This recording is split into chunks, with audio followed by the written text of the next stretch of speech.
Hi everyone, welcome back to the channel. My name is Leanna and today is day 7 of June Miss. Woo! Today I want to talk a little bit about packing your orders. I actually enjoy packing. For some reason it's very satisfying to do things and get it packed up and sent away. I know, maybe I'm strange. Really and truly the only rule about packing is just making sure that you pack it well enough so that the order gets to the customer safely and it gets to the customer in the condition that you said it was in. So you want to make sure that all the scenarios of weather and postal workers is sort of covered to the best of your ability. So 2 tips, well actually 3 tips that I want to share with you are, number 1, when you are using poly mailers. So this is a mailer that I have that is going out later today. Always make sure that you leave extra room so that when the buyer gets it and they're so excited to get this item that they can snip it off without worrying about cutting the item. Sometimes, I better put it this way, people will pack an item so tight that it almost is impossible for the buyer to open it.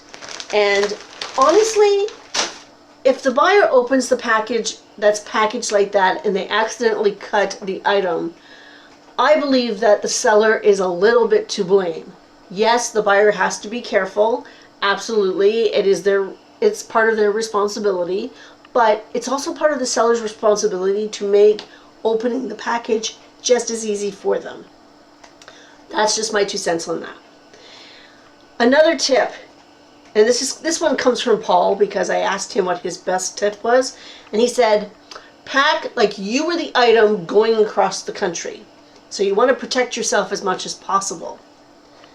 One other little tip that Paul gave was to go to the thrift store, especially if you're going to be packaging breakables. Go to the thrift store, pick up some mugs that are like 25 cents, really inexpensive items, and practice.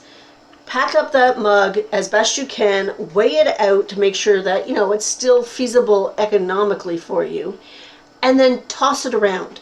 And see if it breaks. Open it up again, see if there's cracks or breaks or chips or whatever. Practice. I think that is an excellent tip. And really and truly with breakables, especially on Poshmark, because Poshmark does not cover you if you have not packaged properly.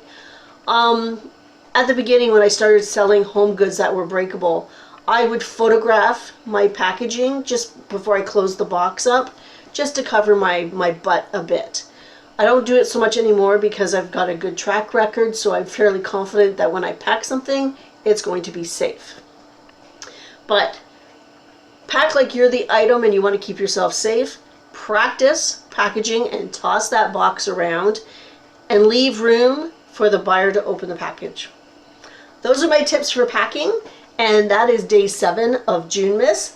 I will be back tomorrow. If you are enjoying this content, please consider subscribing. I truly appreciate it. If you like what you're hearing in my June Miss craziness that I'm doing, give me a thumbs up, and I'll see you tomorrow.